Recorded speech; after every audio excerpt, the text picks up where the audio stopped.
As a novice, you don't often know what you don't know. A lot of times you don't even know what you don't know until you meet somebody who knows what you don't know.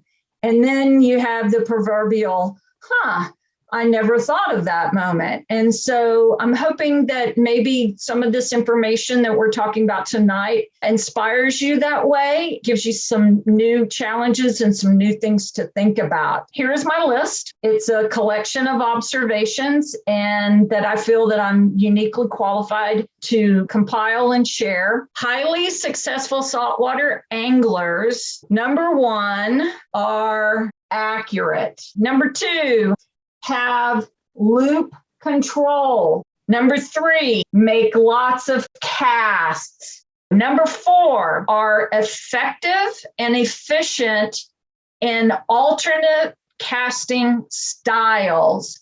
So this means backhand, cross-bodied, and sidearm with minimal body motion. All right, number five, know how to hunt for fish. They know the where and how of finding fish.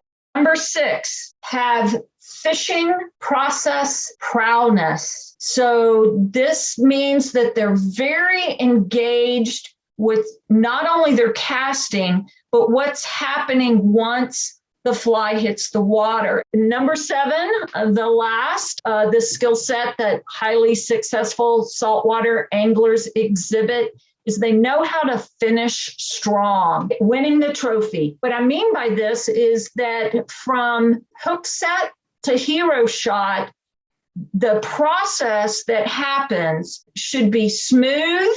You should remain calm. But you should also be reactive to the fishing process or the fish fighting process. And you should learn to be very efficient with that. What I would recommend that you do is practice. Practice, practice. Practice and fail. Practice, practice, and improve. Practice in realistic conditions. Practice in the wind. There's nothing that will teach you what wind techniques to utilize more effectively than going out, making practice casts in the wind. Practice from an elevated platform. Take a step stool out or cooler, especially if it has plenty of cold beer for your practice session, and stand on it and get used to that perspective, that elevation, that trajectory, because that's probably different if all you've done is wade fishing. Is get out there and do some practices and challenge yourself. My name is Captain Stacy Lynn. I've been involved in the sport and the industry of fly fishing for over 25 years, working primarily in fly shops. I've been teaching and coaching for over 20 years. I'm a certified instructor. I would like to see more women become certified instructors, especially in my state. And I've been a passionate saltwater angler since about year 3 of fly fishing. It took me over a dozen trips to the coast in a span of about 7 months for me to catch my first redfish. And so I like to share that with people so that they know that this really is a process.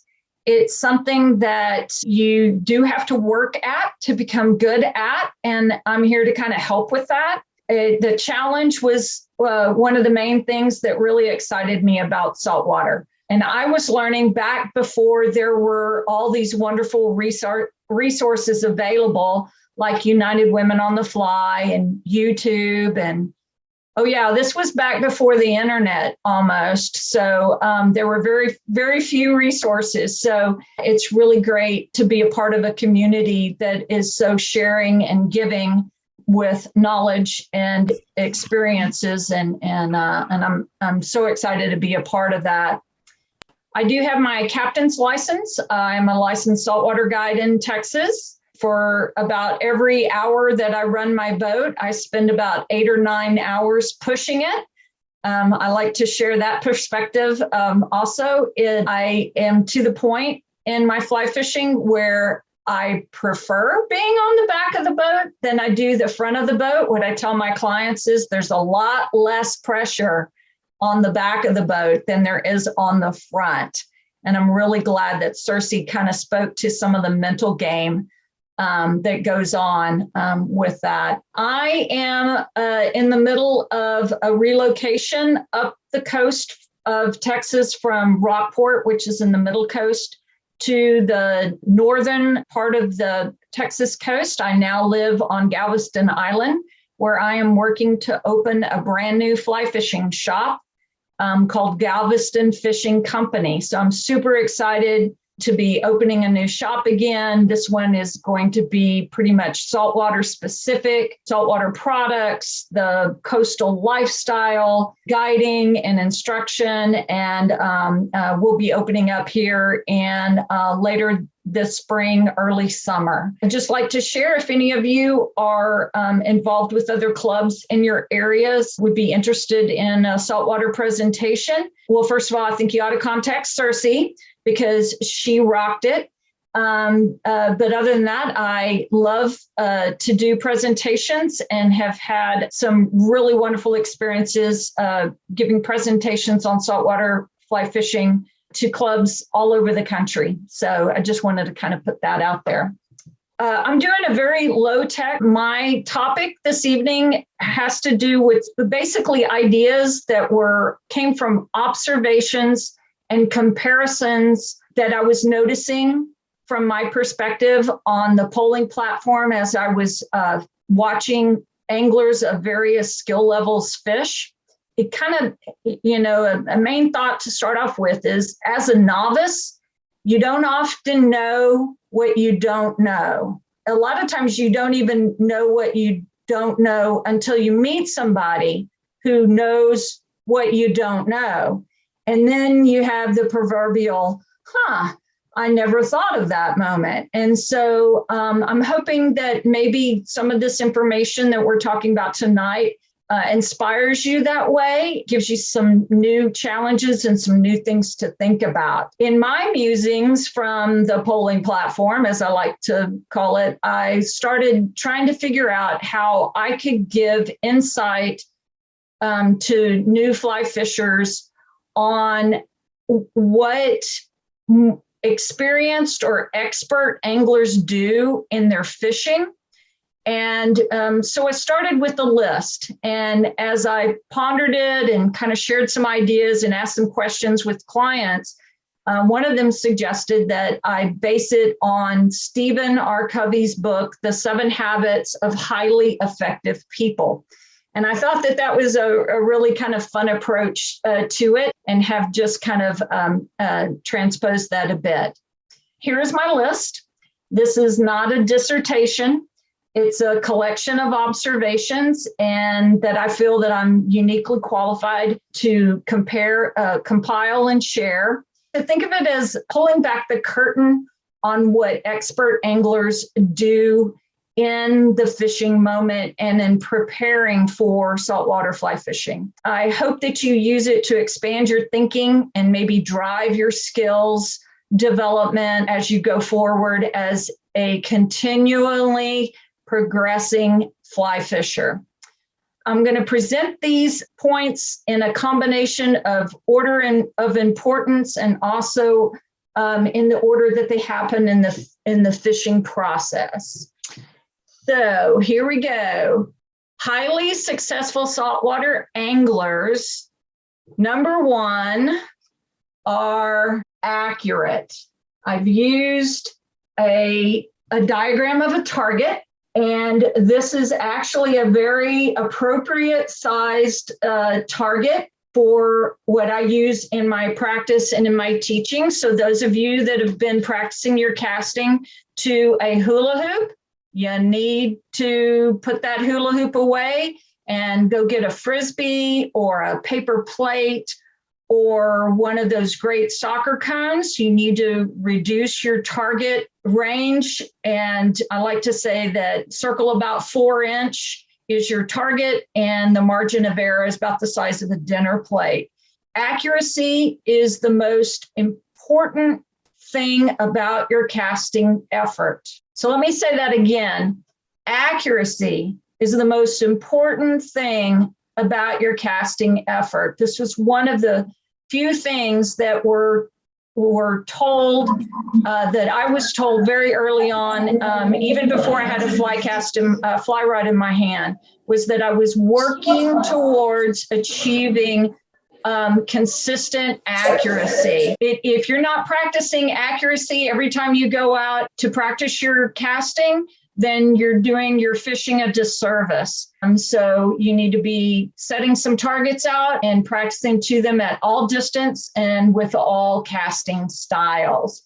So I beat the accuracy drum pretty loudly, and it has application in all styles of fly fishing, whether it's saltwater, warm water, cold water. Accuracy, number one.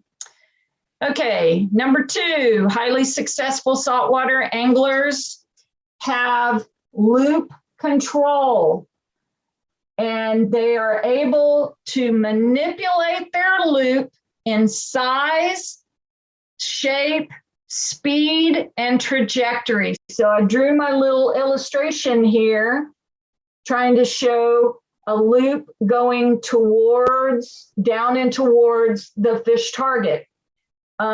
This is something that the concept trajectory is something that a lot of people that are moving from freshwater fishing into saltwater fishing have to really learn, especially if you're standing on the bow or on a casting platform on the bow of a boat. So your elevation has gone up. So you need to be driving that fly down towards the water. I'm a huge advocate, once again, beating the accuracy drum. I'm a huge advocate for the practice of what's called fly first presentation.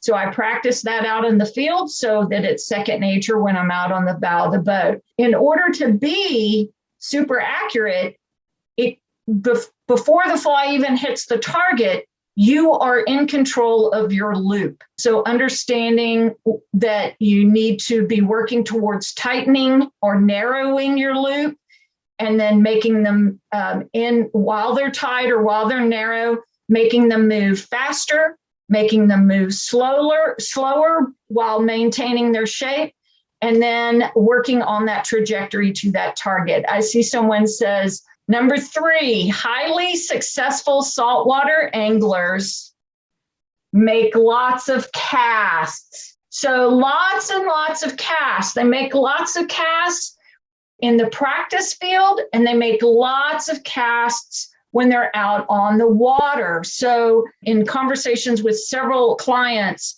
that are progressing anglers, when I've asked them, maybe I've called out a fish, or a lot of times I'll indicate that I see something, and it's worth paying some attention to. Or maybe from my perspective, maybe I have some glare and I'm asking the angler, hey, do you see that? They don't make a move towards making a cast at it. I always start day out with some key phrases, and one of them, that no shame balls will be thrown on my boat at the caster who makes casts at something that turns out not to be a fish. And so I like my anglers to hunt with the fly. And I've had several of them respond that, well, if they're not positive that it's a fish, they don't want to cast at it and then miss casting at an actual fish. And that's just the wrong way to approach it. Treat it as practice. Cast at a clump of grass or a depression or a stick up in the water, and imagine what it would be like if that were a fish. Or if you're not sure it's a fish, if you don't cast at it, you're not going to find out positively. And a lot of times it's a great way to have a pleasant surprise with a hookup. Make lots of casts. Your casting skill is developed when you're casting. All right, so number four, highly successful saltwater anglers are effective and efficient in alternate casting styles. So this means backhand, cross-bodied, and sidearm with minimal body motion. So my illustration for that is the perspective of a right-handed caster with a fish that has appeared to 3 o'clock, which is off your right shoulder. And you can't turn and cast on your rod hand side of your body, because that would pass the line, the leader, and the sharp pointy thing attached to that leader over the boat. There are some freshwater guides that might permit that, but on a skiff, that's generally not a good idea. So you need to learn how to make a backhand cast presentation. If there was one alternative style of casting that you should practice, it would be learning to present a backhand cast.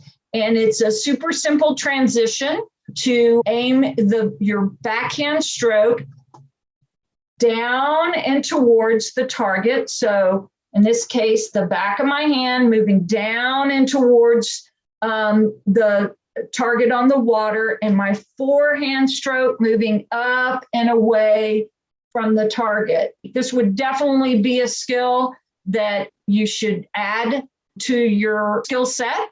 It's also a skill set that works great in freshwater fishing when the wind is blowing at your casting shoulder. So for a right-handed caster, the wind blowing right at their right shoulder.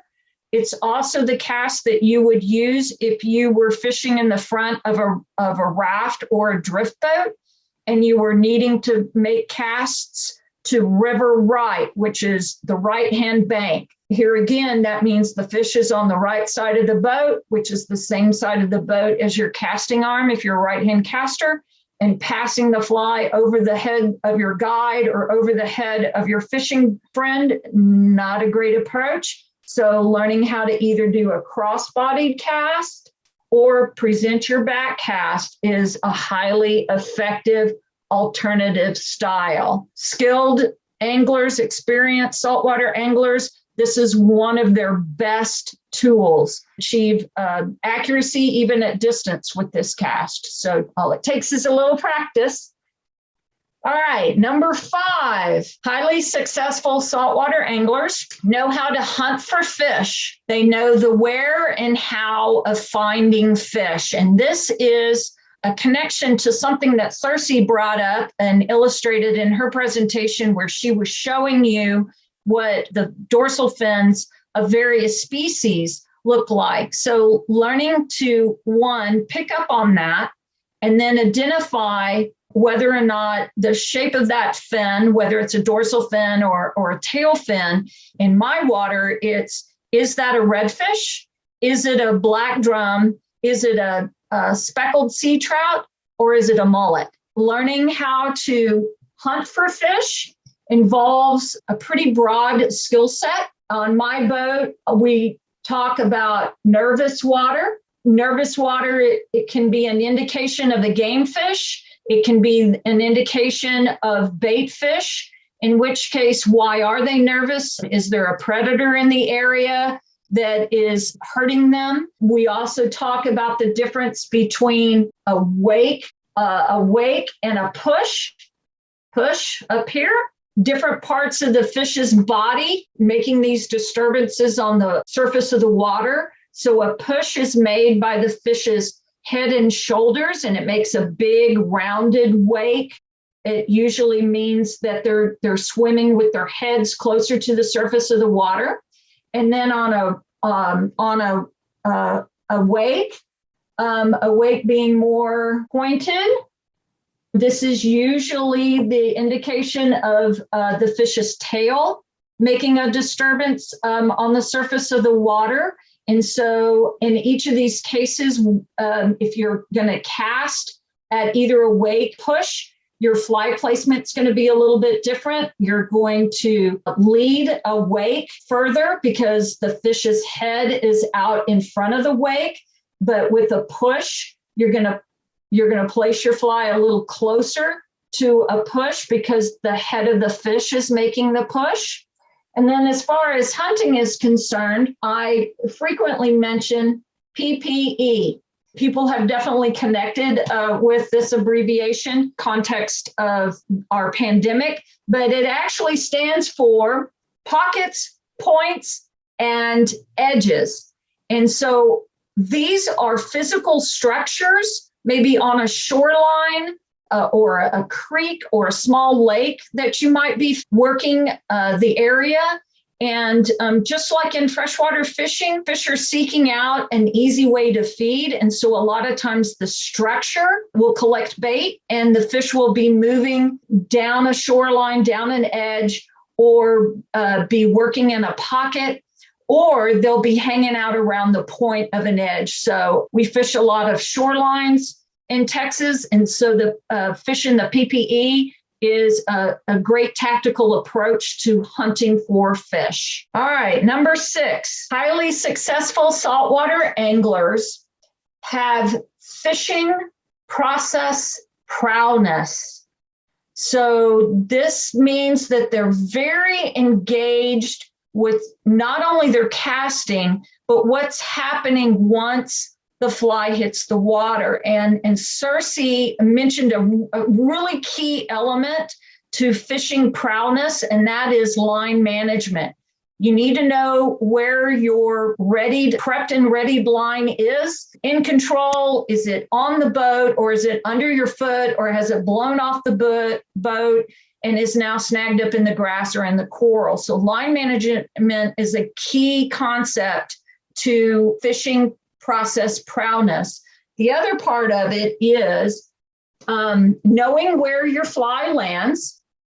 Yeah, that's something that you really got to kind of practice and pay attention to and learn how to determine where did your fly enter the water. The tip of your fly line should be pointed at where the fly lands, but the length of your leader is, you need to kind of understand if you're fishing a short leader or a longer leader, where that fly actually entered. You also need to be aware of whether or not you have slack in your line. At that point, once the fly is in the water and you're in the fishing zone, reading how the fish reacts to the fly. So most saltwater fly fishing is done in a sight casting environment, whether you're fishing in super, super clear water where you see the shape of the fish in the water, or maybe you see its shadow on the bottom. Bone fishing, their scales are very silvery and they reflect the bottom. Sometimes it's really hard to see the fish, but a lot of times you can see the dark shadow below them. Here in Texas, if there are any of my clients in the audience, they know that I have become very skilled at fishing in murky or dirty water. And that's a skill set that I encourage everybody to challenge themselves with, because you could make a trip to the other side of the planet and storms blow up and the water gets dirty. And so you can still sight cast. You're just looking for some different indications from fish. And so once you place the fly in front of that fish, understanding what it is that you're seeing and the behavior of that fish. Did they have a reaction to the fly? Was it positive or was it negative? Did they turn and run off, or did they make a move towards the fly? And are they interpreting it as being something alive and something that would be tasty to eat? So my illustration here, using my shape of the fish, I've written in, did the fish see the fly? Is it going to eat the fly? Is it following the fly? And do I strip slow or do I strip fast?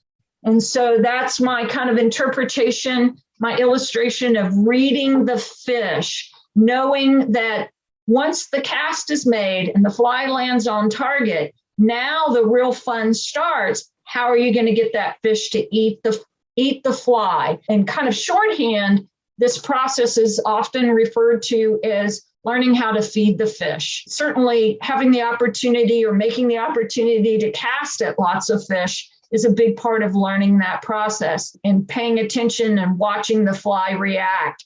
quite often, especially with redfish and some other saltwater species, we'll actually see their gills flare as they open their mouth and create a vacuum and suck the fly in. And that's how we know that they've eaten, is we actually see it happen.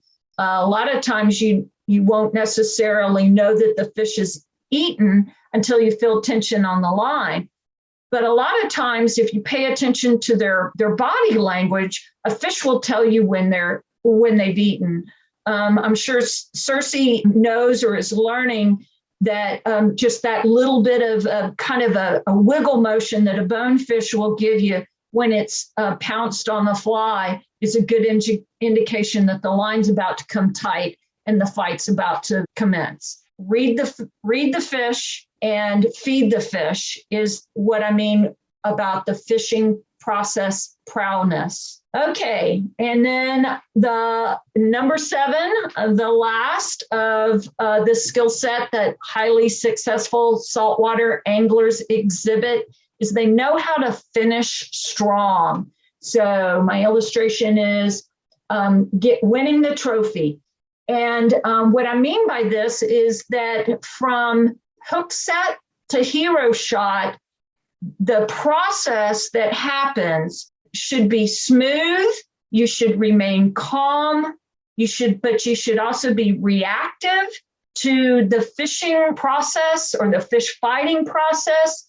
And you should learn to be very efficient with that. And efficiency can mean something like in red fishing, redfish are very interesting fish to fight. There's no rhyme or reason to whether or not they're going to clear your slack line off the boat and then be pulling line off your reel, or whether or not you're going to be stripping them in like you frequently do when you're freshwater fishing. And it has nothing to do with fish size. I've had 20-inch fish that have pulled me into my backing, and I've had 40-plus inch redfish that I had to basically hand line in. Just being able to be reactive with that and be very efficient with that process once the hook set has been achieved. Understanding that in that fishing process where you're stripping the fly, your rod tip needs to be touching the water.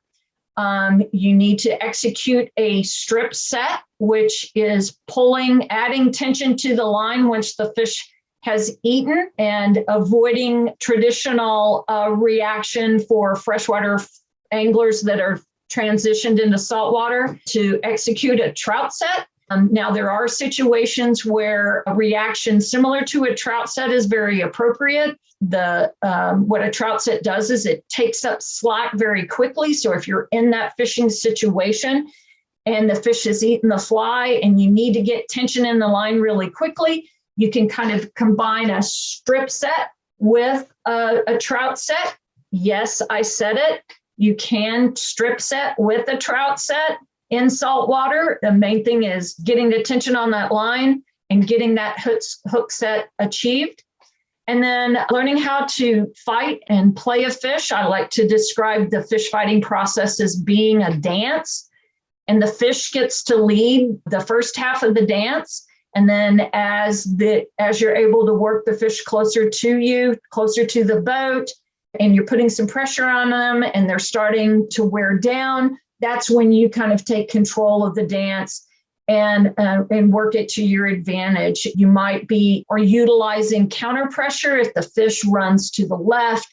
You might be dropping your rod tip down to the right and counter pressuring the rod towards your right. I recommend bracing the butt of the rod against your torso in the fish fight. I don't like to see the tip of the rod peer over the top of the angler's head unless it's an emergency situation. So I like to have the fish being fought with a low rod angle. I like to see the bend in the rod go into the butt. So bend it to the butt in that fish fighting process, especially for the bigger game fish like tarpon, big permit, GTs, big redfish, any of those larger species, or a long-running bonefish. The butt of the rod has more power in it.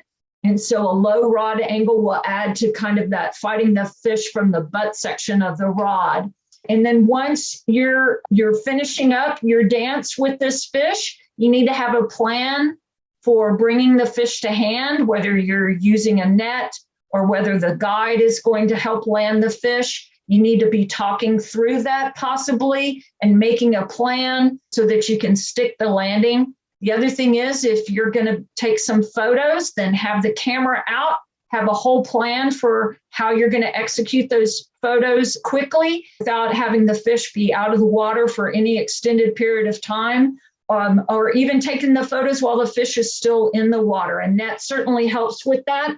I know that a lot of saltwater guides don't use a net. I think that we're seeing a transition into that, and a transition away from fish handling devices like boga grips and whatnot. Also, just learning how to properly handle the fish with care. A couple of social media hashtags that I'll use from time to time are hashtag stop the lip grip and hashtag stop the gill grip. I like to see fish handled very respectfully. I know that Heather is a great resource and educator on proper fish handling, and that applies to saltwater fish. A lot of people think of saltwater fish and warm water species too as being very hardy fish, and they are. You can do a lot of damage when you handle them improperly. Now that I've presented you with the 7 skills that have come from my observations of fishing with very experienced anglers and fishing with not so experienced anglers, what can you do with? So here's what I recommend. Use this maybe as a baseline for where you are in your fishing. Make a plan for adding some skills. You can kind of figure out what you need to learn and then where you're going to need to put the work in to get better. We're all progressing anglers. There's not an end to what you can do with this sport. And that may be completely frightening and intimidating to you. But I find it very comforting to know I still have a lot to learn in my fishing. And most of the time, I'm learning it from somebody else. Occasionally, I'm learning it directly from the fish. So the other thing that I would recommend that you do is practice. Practice, practice. Practice and fail. Practice, practice, and improve. Practice in realistic conditions. Practice in the wind. There's nothing that will teach you what wind techniques to utilize more effectively than going out, making practice casts in the wind. Practice from an elevated platform. Take a step stool out or cooler, especially if it has plenty of cold beer for your practice session, and stand on it and get used to that perspective, that elevation, that trajectory, because that's probably different if all you've done is wade fishing. Embrace the fact that you are improving and you're progressing, and that should build your confidence. So a lot of things that I spoke about in the 7 essential skills come from the fact that experienced anglers have a lot of confidence in their fishing. And a big part of that has come from practicing. So my last tip on how to kind of put into practice some of or all of these 7 essential skills is go fishing with experts, or at least someone who has more experience than you, and pay attention to what they do. Watch them in the fishing process. Another thing that I like to do that it's been very, very helpful for my development as a fly angler, both in freshwater and in saltwater, is that when I'm fishing with a guide or I'm fishing with somebody who's super experienced, is I ask them to think out loud.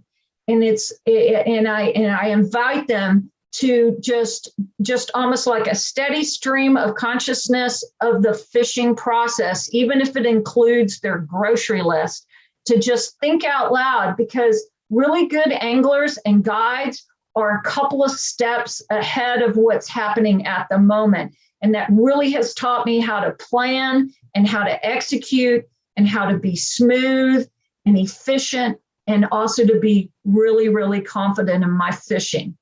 And just remember that experts or more experienced anglers, they're not superhuman. They just have put in more casts. And that's something that you can easily do if you get started really, really soon, is get out there and do some practices and challenge yourself.